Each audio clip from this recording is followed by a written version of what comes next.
Assalamualaikum sahabat-sahabat YouTube yang dirahmati Allah. Hari ini saya akan menceritakan kisah nyata tentang viral kisah nyata. Membongkar kedok Ustadz Walid. Di balik sorban, ada nafsu dunia. Apa yang terjadi? Namun sebelumnya silahkan like dan subscribe ke channel ini. Semoga yang sudah like dan subscribe diberikan rezeki yang deras dan berkah. Amin. Di balik sorban putih yang melambai dan suaranya yang teduh, Ustadz Walid berdiri di atas mimbar, menyebut nama-nama anak Palestina, menyeka air mata dengan gaya yang memukau. Jamaah berduyun-duyun memberi donasi. Kamera live streaming menyala. Komentar pujian mengalir deras. Tapi di balik itu semua, ada senyuman kecil yang tak pernah terlihat oleh lensa. Senyuman licik yang menyembunyikan niat jahat. Ustadz Walid bukan ustadz biasa. Ia tahu cara memainkan emosi. Ia tahu kapan harus menunduk dan kapan harus berteriak, takbir, agar amplop dan transferan mengalir ke rekening pribadinya. Tak ada yang curiga. Tidak juga Ustadz Rahmat, sahabatnya semasa mondok, yang kini sering dia libatkan untuk mengumpulkan donasi bersama. Sampai suatu malam, Ustadz Rahmat mendapati sepotong video di YouTube yang membuat darahnya mendidih. Video itu menampilkan Ustadz Walid sedang masuk ke hotel mewah bersama seorang wanita yang bukan istrinya. Bersama mereka, koper hitam besar bertuliskan, donasi untuk Gaza. Malam itu, hati Ustadz Rahmat tak bisa tenang. Ia membuka satu persatu catatan keuangan donasi yang dikelola Walid. Ada jutaan yang tak pernah sampai ke tujuan. Ada resi pengiriman yang dipalsukan. Ada alamat-alamat fiktif di Palestina yang bahkan tidak terdaftar dalam zona perang. Namun Ustadz Rahmat tahu, menantang Ustadz Walid bukan perkara mudah. Sebab Walid punya pasukan, punya pengikut, dan punya karisma yang bisa membungkam siapa saja yang mencoba membongkar aibnya. Dan sejak malam itu, kejadian demi kejadian aneh mulai menimpa orang-orang di sekeliling Walid. Azab tak datang seketika, tapi mengintai dalam diam, menunggu saat paling menyakitkan untuk menghantam. Minggu pagi, suara takbir menggema dari speaker masjid tempat Ustadz Walid menggelar tablik akbar. Spanduk besar bertuliskan, bantu rakyat Gaza, beli surga, terpasang mencolok di belakangnya. Jamaah tumpah ruah. Kotak-kotak infak berjalan dari saf ke saf, penuh dengan lembaran rupiah dan amplop tebal. Di atas panggung, Ustadz Walid kembali mengalirkan air mata. Kali ini disertai isak. Ia menceritakan bayi bernama Yusuf di Gaza yang katanya sekarat karena kekurangan susu. Jika kita diam, katanya sambil mengepalkan tangan, maka kita telah membunuhnya bersama penjajah. Suasana menggetar.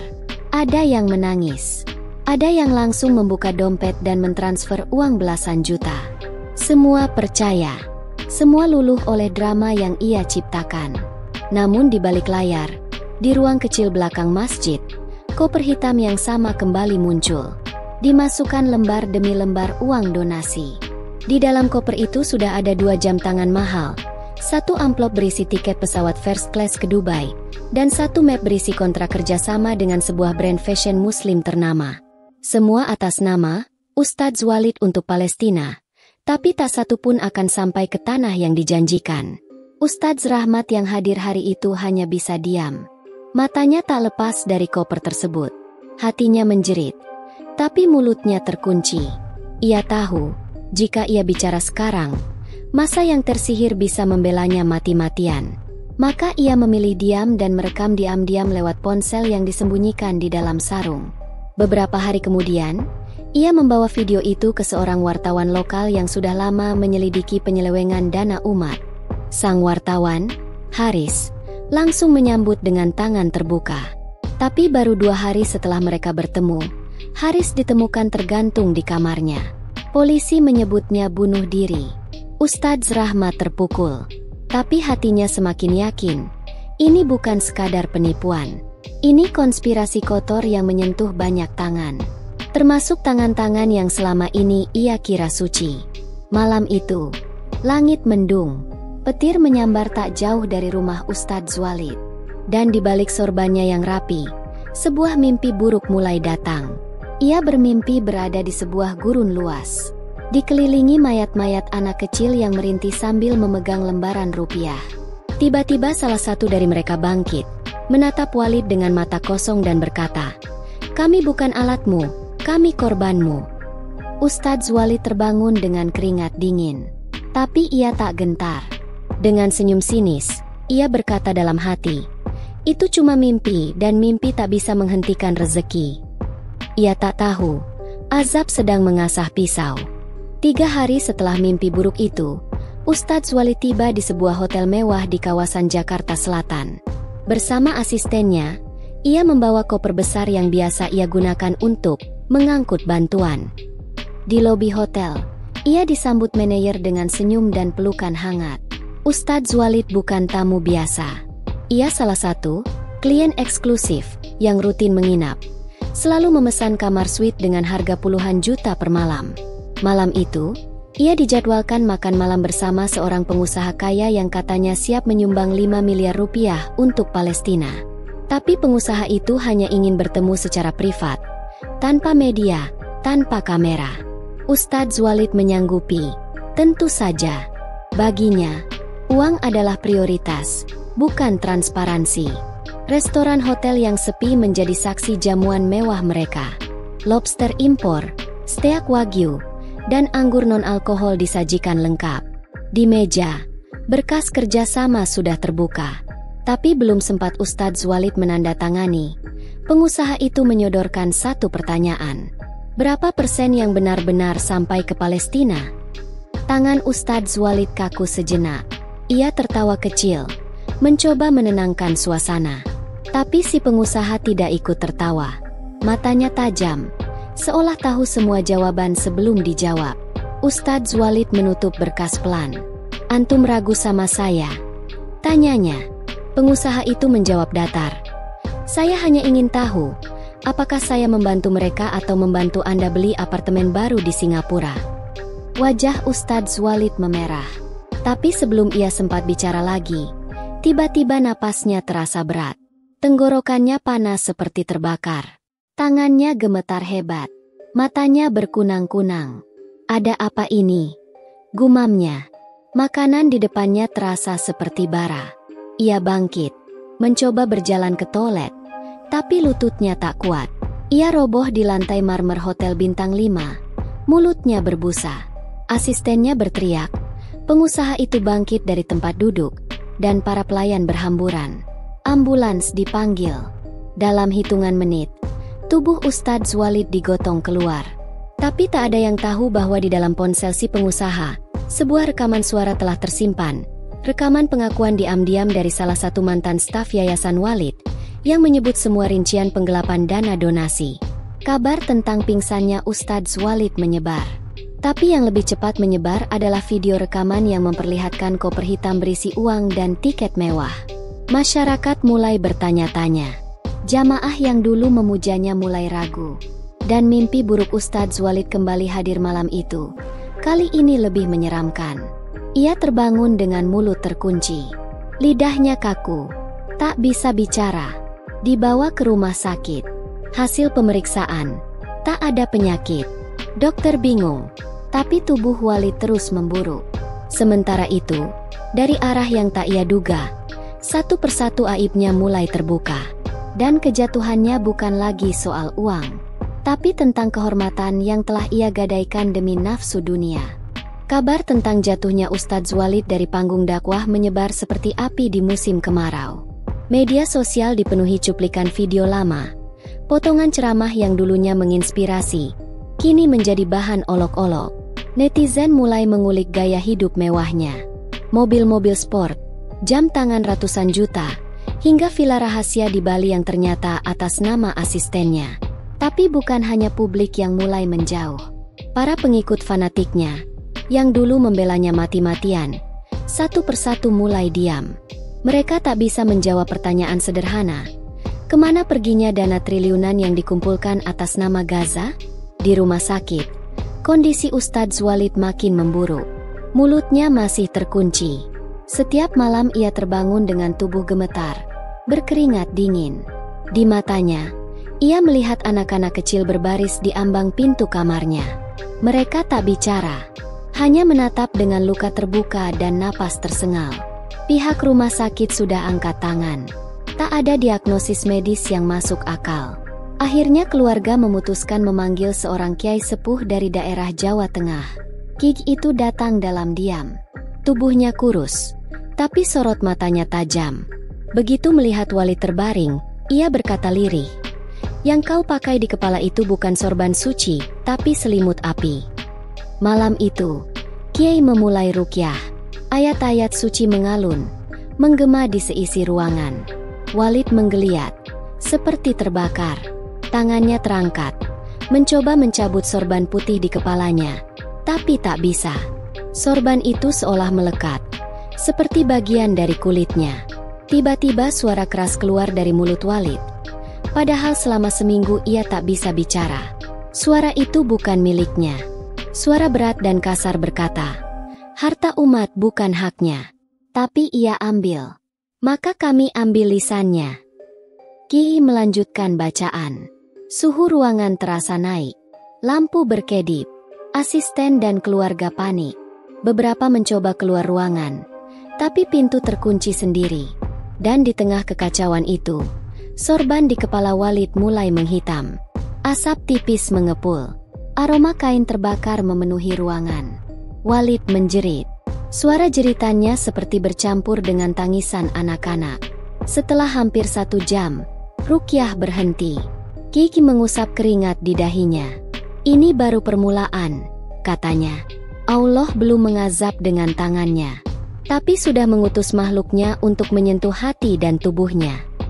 Pagi harinya, Walid masih hidup, tapi ia tak lagi bisa berjalan.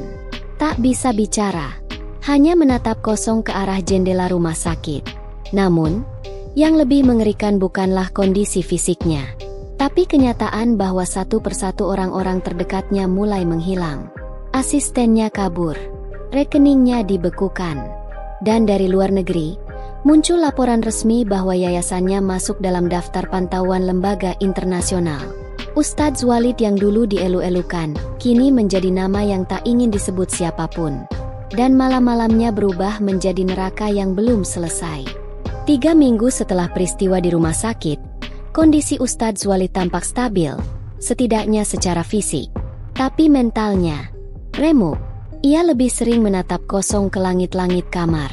Terkadang tertawa sendiri, terkadang menangis tanpa suara. Namun dunia luar tak memberikan ruang untuk sembuh. Media massa mulai memberitakan hasil investigasi resmi. Yayasan yang ia dirikan ternyata hanya menyalurkan tak sampai 5% dari total donasi ke Palestina. Sisanya dibelanjakan untuk properti, kendaraan mewah, liburan, dan bahkan pembayaran endorse selebriti untuk promosi. Yang paling menghancurkan adalah munculnya kesaksian para mantan relawan. Salah satu relawan, bernama Hussein, menangis di televisi. Ia mengaku dipaksa memalsukan laporan kegiatan, memotret stok bantuan lama agar terlihat seperti baru, dan bahkan diminta membuat testimoni palsu dari warga Gaza menggunakan aktor bayaran di negara tetangga. Ustadz Walid bukan ustadz. Ia hanya pria bersorban yang tahu cara menjual tangisan, ucap Hussein dalam wawancara. Mimbar ceramah yang dulu menjadi panggung kejayaan Walid, kini jadi tempat penghakiman. Beberapa masjid mencopot fotonya. Undangan dakwah dibatalkan. Bahkan grup-grup pengajiannya bubar. Video-video ceramahnya dihapus satu persatu. Para mantan pengikutnya kini merasa tertipu, dan banyak yang justru balik menyerang. Di sebuah siaran langsung forum diskusi keagamaan, seorang ulama senior berkata dengan tegas, "Kalau benar uang umat dipakai untuk foya-foya, lalu anak-anak Palestina terus kelaparan, maka tak usah menunggu di akhirat. Dunia pun bisa menjadi nerakanya." Tak lama setelah pernyataan itu viral, mimbar yang dulu sering digunakan Walid di salah satu masjid besar retak di bagian lantainya. Sebagian orang menganggapnya kebetulan, tapi jamaah lama masjid itu percaya, itu adalah pertanda bahwa tempat itu menolak lagi diduduki oleh penipu bersorban. Sementara itu, keluarga Ustadz Walid tak tahan dengan tekanan. Istrinya menggugat cerai secara diam-diam. Anaknya dikeluarkan dari sekolah karena kasus ayahnya jadi bahan ejekan. Rumah megahnya di kawasan elit disegel polisi. Walid kini tinggal di sebuah villa tua peninggalan orang tuanya, ditemani satu pembantu tua yang masih setia. Tapi bahkan di tempat itu, ia tidak tenang. Malam demi malam, ia mendengar suara adzan yang tak selesai. Suara tangisan anak-anak. Suara pintu diketuk-ketuk tanpa henti. Dan di cermin kamar tidurnya, ia melihat bayangannya sendiri tersenyum sinis padanya. Ia mencoba berdoa, tapi setiap lafaz yang keluar terdengar sumbang, seperti ditolak oleh langit.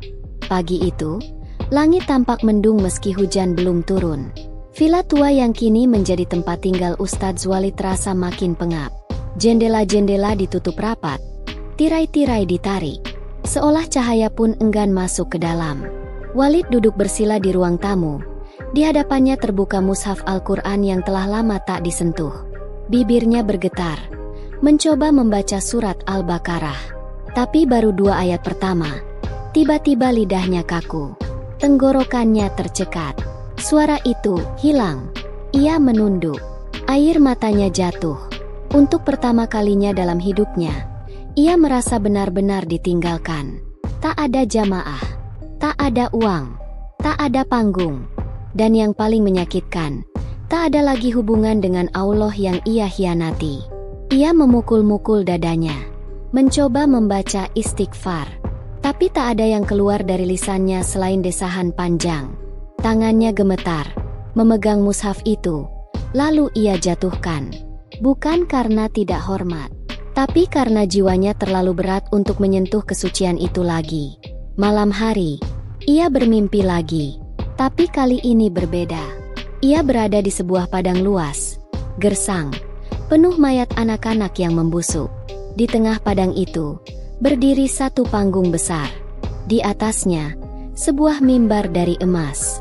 Dan di mimbar itu, sosok dirinya berdiri, memegang mikrofon, ceramah dengan suara lantang. Namun, dari mulutnya bukan keluar ayat atau nasihat, tapi keluar kepulan asap hitam. Dan setiap kali ia berbicara, satu persatu mayat anak-anak di sekeliling panggung hidup kembali. Hanya untuk menunjuk padanya sambil berkata, "Dia ambil roti kami. Dia ambil doa kami. Dia jual air mata kami." Walid berteriak. Ia memohon ampun dalam mimpi itu. Tapi tanah padang itu merekah, dan dari bawahnya keluar api, melahap panggung dan dirinya. Ia terbangun dengan keringat membanjiri tubuh, napas terengah-engah. Namun azab belum berhenti di situ. Beberapa hari kemudian, seorang wartawan mendatangi villa itu. Wartawan muda dari media independen. Ia hanya membawa satu alat rekam dan satu pertanyaan. "Ustadz, kenapa semua donasi itu tidak sampai ke Gaza?" Walid hanya bisa menatapnya kosong. Tapi dari balik jendela, suara anak-anak kecil terdengar.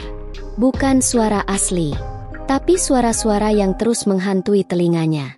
Wartawan itu menatapnya iba.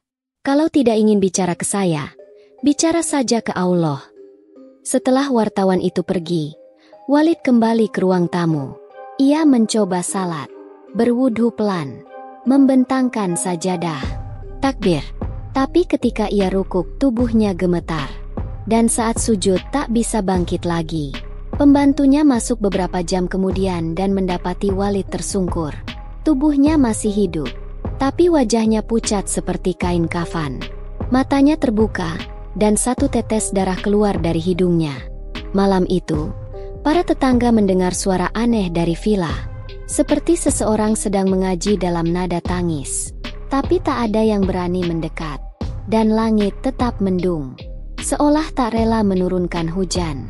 Pagi menjelang dengan udara dingin yang tak biasa. Villa tua tempat Ustadz Zwalid menghabiskan hari-harinya kini dikelilingi kabut. Seperti diselimuti selimut tipis dari langit yang enggan menampakkan cahaya. Di dalam, tubuh Walid masih terbaring di sajadah yang dingin. Ia masih bernapas, tapi napasnya makin berat. Matanya tak lagi menatap sekeliling, melainkan kosong, seolah melihat sesuatu yang tak bisa dilihat oleh orang biasa. Pembantunya, Pak Toha, berdiri di dekat pintu sambil berzikir pelan. Ia sudah puluhan tahun melayani Walid, dari masa kejayaan hingga kehinaan. Tapi hari itu, ia tahu, waktunya sudah dekat. Malam sebelumnya, Walid mengigau dengan kata-kata aneh. Ia menyebut nama-nama yang tak dikenal Pak Toha, nama anak-anak, mungkin korban nyata di Palestina. Dalam gumaman kacau itu, ada satu kalimat yang terus berulang. Jangan bawa roti itu, jangan, itu palsu, aku hanya ingin tampil baik. Dan tepat pukul 9 pagi, tubuh Walid tiba-tiba kejang. Sorban putih yang masih melilit kepalanya terlihat basah, entah oleh keringat atau darah dari luka kecil di pelipisnya. Pak Toha berlari mendekat, tapi sebelum sempat menyentuh, tubuh Walid mengeluarkan suara aneh, seperti desisan, seperti dengusan dari sesuatu yang bukan manusia. Wajah Walid berubah. Kulitnya tampak mengelupas halus, seperti dibakar dari dalam. Tangannya mencakar lantai sajadah. Sorban putihnya menghitam pelan-pelan, seperti terbakar secara gaib. Aroma sangit memenuhi ruangan, membuat Pak Toha tersedak dan mundur ketakutan. Dalam detik-detik terakhir itu, Walid membuka mulutnya, seolah hendak mengucap syahadat. Tapi yang keluar hanyalah suara jeritan, nyaring, panjang, dan mengerikan. Jeritan yang membuat kaca jendela villa bergetar. Kemudian sunyi, sangat sunyi. Ustadz Walid tak bergerak lagi. Sorban yang dulu menjadi simbol wibawanya kini gosong di sisi kepala. Di lantai sajadah, darah menggumpal dalam bentuk yang aneh, seperti peta sebuah negeri kecil yang selama ini jadi tameng untuk kejahatannya, Palestina. Kabar kematiannya menyebar cepat, tapi tak ada pelayat, tak ada kerabat. Hanya Pak Toha yang mengurus jenazahnya. Bahkan pemakaman dilakukan cepat dan sepi. Tanpa doa, tanpa tangisan. Hanya tanah, batu nisan kecil, dan keheningan. Namun cerita tentangnya tidak mati bersama jasadnya. Ia menjadi pelajaran. Nama yang dulu disanjung, kini jadi peringatan. Video ceramahnya berubah jadi studi kasus. Dan setiap kali ada kampanye donasi, masyarakat jadi lebih waspada, lebih cerdas, lebih berhati-hati. Karena sekali seseorang menjual air mata umat untuk memuaskan nafsu dunia, maka sorban pun tak lagi menutup aib. Ia hanya menutupi luka yang suatu hari akan terbuka. Dan ketika Allah membuka aib seseorang, tak ada sorban yang cukup panjang untuk menutupnya kembali. Cerita tamat. Terima kasih yang sudah menonton. Jangan lupa subscribe guys. Tinggalkan pesan di kolom komentar. Jangan lupa juga tonton cerita lainnya. Dan ditunggu cerita menarik lainnya. Terima kasih.